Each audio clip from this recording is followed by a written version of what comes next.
Au cœur du Périgord, à quelques kilomètres de Périgueux, s'élève le château de Château-l'Évêque, une demeure chargée d'histoire et de mystère.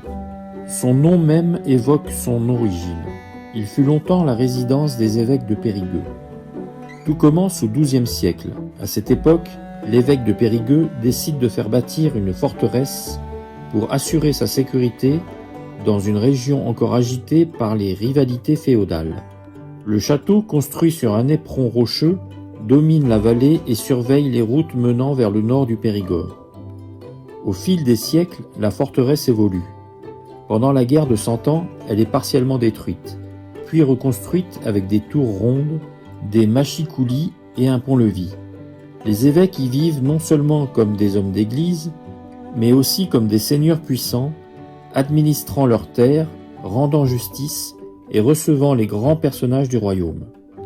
À la Renaissance, le château se transforme peu à peu en une demeure plus élégante. De vastes fenêtres remplacent les archères et des galeries sont aménagées.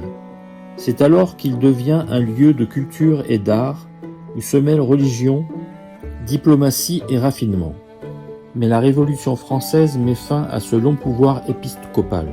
Le château est confisqué comme bien national, vendu à des particuliers et subit les outrages du temps.